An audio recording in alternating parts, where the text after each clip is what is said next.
तो आज हम फोटो इलेक्ट्रिक इफेक्ट को समझेंगे। ठीक है, चलो देखते हैं क्या होता है photo electric effect. Photo means light होता है। इलेक्ट्रिक का मीन्स इलेक्ट्रॉन या पावर। इफेक्ट मतलब लाइट के प्रेजेंस में इलेक्ट्रॉन मेटल सरफेस से इलेक्ट्रॉन में क्या चेंजेस होते हैं, ऐसे इफेक्ट को बताने वाले को फोटो इलेक्ट्रिक इफेक्ट। ये तो इसके नेम के बेसिस पे हो गया। इसको सबसे पहले 1887 में हर्ट्ज ने इसको डिस्कवर किया था। हर्ट्ज ने 1887 में इसको डिस्कवर किया था और बताया था कि ये कौन शो करते हैं, लो आयोनाइजेशन एंथैल्पी वाले मेटल्स इसको शो करते हैं, लाइक सीजियम। ये क्या होता है? When a light of a certain frequency strikes on the surface of a metal, electrons are ejected. Ejected electron is called photoelectrons and this process is called photoelectric effect. ठीक है, तो इसको photo की electric effect कहते हैं। आप समझिए ये मेटल का सरफेस है, जैसे इसके ऊपर लाइट इंजेक्ट किया जाता है क्या होता है, इलेक्ट्रॉन्स यहाँ से बाहर हो जाते हैं, इलेक्ट्रॉन इजेक्ट हो जाते हैं। तो इस प्रोसेस को ही हम क्या कहते हैं, फोटो इलेक्ट्रिक इफेक्ट कहते हैं। क्या कहते हैं? फोटो इलेक्ट्रिक इफेक्ट कहते हैं। अब ध्यान देना, फोटो इलेक्ट्रिक इफेक्ट के लिए कुछ पोस्टुलेट्स दिए गए, वो आइंस्टीन ने बाद में इसमें मॉडिफिकेशन किया। वो पोस्टुलेट्स क्या हुए? पहला, electron come out as soon as the light of the sufficient energy strikes on the surface metal surface. Means कोई टाइम लैग नहीं होता है, कोई टाइम ड्यूरेशन नहीं होता है। जैसे इसके ऊपर मेटल सरफेस के ऊपर इलेक्ट्रॉन लाइट गिरता है, इलेक्ट्रॉन तुरंत बाहर निकल जाता है। नो डिले, कोई भी देर नहीं होती है, कोई टाइम का डिले नहीं होता है। सेकेंड पॉइंट है, there is a minimum frequency. इसको याद रखिएगा, बहुत इंपॉर्टेंट है। There is a minimum frequency required for the ejection of electrons on the metal surface from the metal surface called threshold energy threshold frequency। ठीक है, तो ejection के लिए यहाँ पर देखो, अगर हम फोटो इलेक्ट्रिक इफेक्ट की बात करें तो एक मिनिमम फ्रीक्वेंसी की जरूरत होती है, जिस फ्रीक्वेंसी के लाइट इजेक्ट करने उसके ऊपर इंसिडेंट कराने पर इलेक्ट्रॉन बाहर निकलता है। उस लाइट को फ्रीक्वेंसी को हम कहते हैं, इसको न्यू नॉट से दिखाते हैं, इसको कहते हैं थ्रेशोल्ड फ्रीक्वेंसी। और इसका जो एनर्जी होता है, इसमें एच न्यू नॉट जो होता है, इसको वर्क फंक्शन कहते हैं। वर्क फंक्शन वो मिनिमम एनर्जी होता है जो किसी इलेक्ट्रॉन को बाहर निकालने के लिए रिक्वायर्ड होता है। और थ्रेशोल्ड फ्रीक्वेंसी वो मिनिमम फ्रीक्वेंसी होती है जिस फ्रीक्वेंसी का एनर्जी मेटल सरफेस पर गिराने के बाद इलेक्ट्रॉन बाहर निकलता है। एक लास्ट पॉइंट इसका हम समझते हैं, number of photoelectrons ejected increases with increase in intensity of light, keeping frequency same। ठीक है, मीन्स अगर फ्रीक्वेंसी को सेम, मिनिमम फ्रीक्वेंसी, इसको जो आप कहते हैं थ्रेशोल्ड एनर्जी, थ्रेशोल्ड फ्रीक्वेंसी से ऊपर का कोई भी फ्रीक्वेंसी, उस फ्रीक्वेंसी पर अगर इंटेंसिटी आई बढ़ा दिया जाता है, उसमें क्या होता है, नंबर ऑफ इजेक्टेड इलेक्ट्रॉन ज्यादा निकलते हैं। ठीक है, ऐसा क्यों होता है, इसको हम एक इक्वेशन से समझेंगे जिसको आइंस्टीन ने सबसे पहले प्रपोज किया था। तो उस इक्वेशन को हम समझते हैं। आइंस्टीन ने बताया था कि जब कोई भी लाइट गिराई जाती है, एच न्यू गिराई जाती है, तो ये तो कुछ वर्क फंक्शन के लिए, इलेक्ट्रॉन को बाहर सरफेस तक लाने के लिए, और जो बाकी एनर्जी होती है वो क्या करता है, उसकी काइनेटिक एनर्जी बढ़ाने के लिए यूज होता है। तो जो काइनेटिक एनर्जी कौन बढ़ाता है, इंटेंसिटी ऑफ लाइट से। इसको हम लिख सकते हैं h nu equal to H nu not, इसको वर्क फंक्शन फाई से डिनोट करते हैं, plus half m v square. M v square उसके काइनेटिक एनर्जी को बढ़ाने के लिए यूज होता है, इंटेंसिटी ऑफ लाइट पर डिपेंड करता है। ये हो गया हमारा इक्वेशन। ठीक है, अब ध्यान, जो v है ये वेलोसिटी ऑफ इलेक्ट्रॉन्स होगा, इजेक्टेड इलेक्ट्रॉन की वेलोसिटी होगी। अगर इसको हम एक ग्राफ के द्वारा दिखाएं, तो ग्राफ के द्वारा इसको हम अगर सुन करना चाहें तो देखो हम इसको दिखाते हैं। ग्राफ के द्वारा आपको हम यहाँ पर मेंशन कर रहे हैं। ये जो ग्राफ होता है, काइनेटिक एनर्जी और वेलोसिटी के बीच एक ग्राफ होता है। ये थ्रेशोल्ड एनर्जी को डिनोट करता है। हाँ, हम ग्राफ की बात कर रहे थे। ग्राफ देखो, इस प्रकार से ग्राफ खींचा जाता है, एक न्यू के बीच और एक काइनेटिक एनर्जी के बीच होता है। ये ग्राफ इस प्रकार से डिनोट किया जाता है, ड्रा किया जाता है। इसका जो स्लोप होता है, इसका जो स्लोप होता है वो एच के बराबर होता है, प्लैंक कांस्टेंट के बराबर। एक काइनेटिक एनर्जी होती है, और जो ये सी होता है, ये डिस्टेंस सी होता है, C equal to H nu not, इसको हम कह सकते हैं ये वर्क फंक्शन हो गया। ठीक है, ये जो प्लॉट है, जो डिस्टेंस है, ये न्यू नॉट के बराबर यानी कि थ्रेशोल्ड फ्रीक्वेंसी के बराबर होती है। ये इक्वेशन जो होता है जो हमने ड्रा किया है अभी, जो इक्वेशन मैंने लिखा है एच न्यू यानी incident light equal to H nu not work function plus half m v square. Half m v square को हम काइनेटिक एनर्जी के से डिनोट कर सकते हैं। तो इस इक्वेशन के लीनियर इक्वेशन का, लीनियर लाइन का इक्वेशन है, इसलिए हमें ये जो ग्राफ मिलता है लाइन के फॉर्म में मिलता है। ठीक है, हम नेक्स्ट पॉइंट पर समझ आते हैं।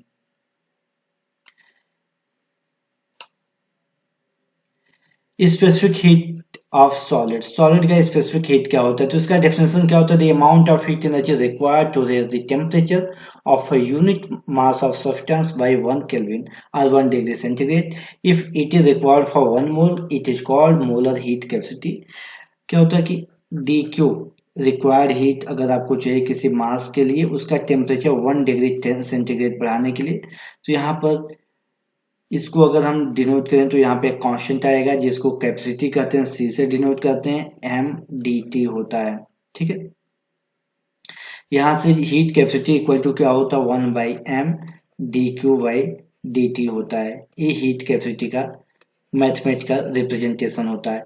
इसको सबसे पहले डुलांग और पेटिट ने डिस्कवर किया और बताया कि ऑल इन्वेस्टिगेटेड सॉल्ट, इन्होंने जितने सॉल्ट लिया था उन सबके लिए हीट कैपेसिटी की जो वैल्यू होती है वो वैल्यू होती है 2.49 इन 10⁴ जूल केल्विन पर, जूल किलो पर मोल पर केल्विन होता है। ठीक है, और टेम्परेचर कितना होता है उस समय, टेम्परेचर लिया जाता है रूम टेम्परेचर। रूम टेम्परेचर पर हीट कैपेसिटी 2.49 10⁴ जूल केल्विन पर मोल पर केल्विन होता है। इसको आप याद रखना। ठीक है, अगर हम इसको स्पेसिफिक हीट को एट कांस्टेंट टेम्परेचर और कांस्टेंट प्रेशर के टर्म में इसको देखें, तो at constant pressure, at constant pressure इसको सीपी से डिनोट किया जाता है और ये लिखा जाता है D H by D T at constant p.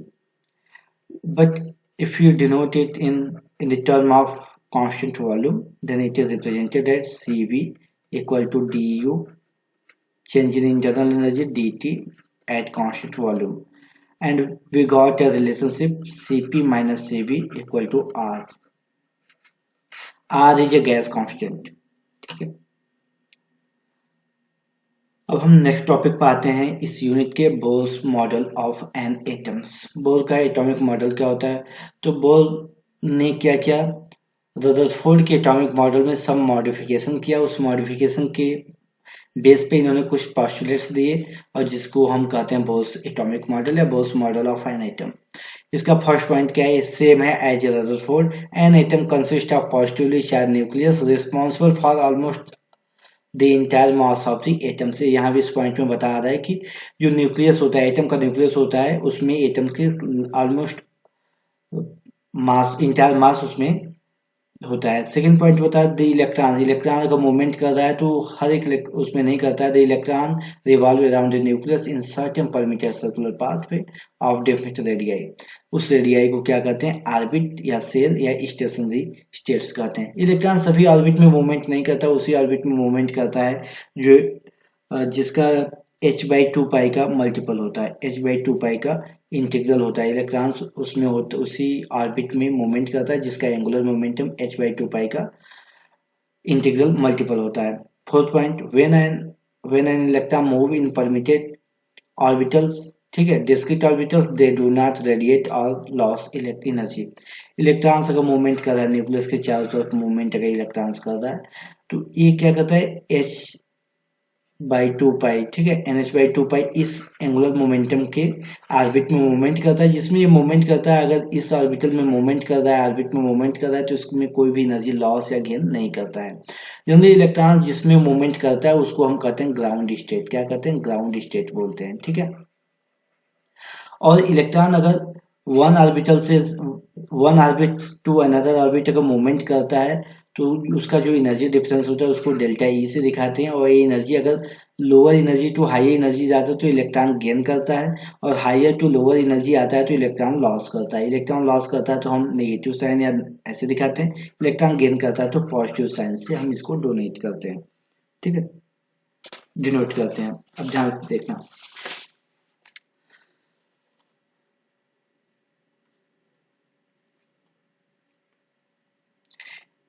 if we consider it is a nucleus of atoms, radii r, it revolve around a nucleus, ठीक है।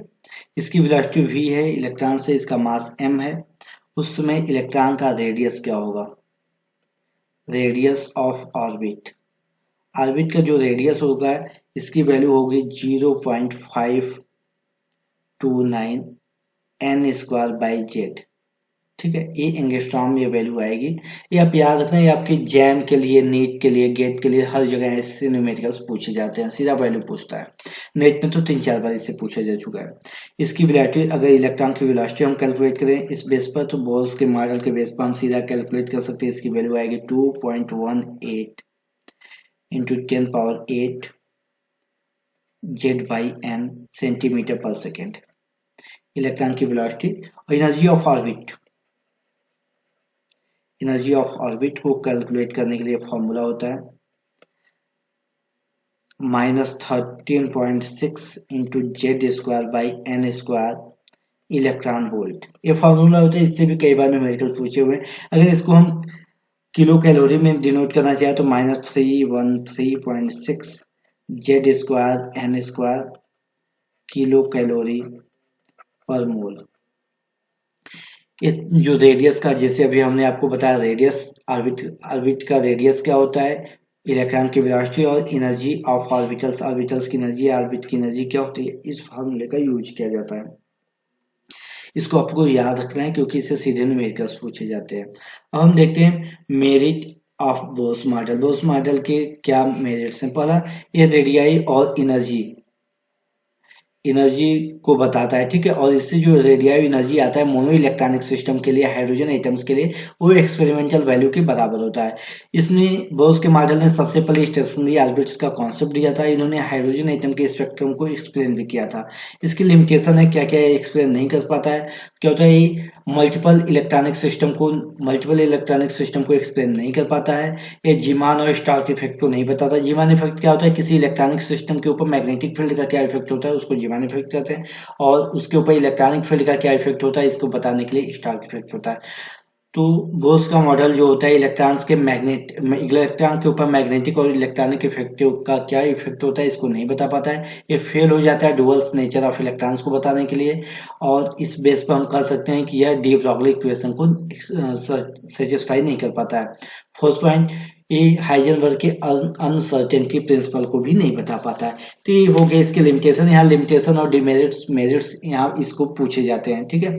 हम नेक्स्ट क्लास में हम देखेंगे हाइड्रोजन एटम के हाइड्रोजन स्पेक्ट्रम को हम नेक्स्ट क्लास में डिस्कस करेंगे आपके साथ। डी ब्रॉगली का कॉन्सेप्ट देखेंगे, डुअल नेचर का, कैसे इन्होंने इसको डिराइव किया, कैसे बताया। हाइजेनबर्ग का अनसर्टेनिटी प्रिंसिपल हम देखेंगे, और क्रॉम्पटन इफेक्ट देखेंगे, क्रॉम्पटन इफेक्ट, और हमारा ये यूनिट, पहला यूनिट कंप्लीट हो जाएगा, ठीक है। तो चलिए हम मिलते हैं नेक्स्ट क्लास में।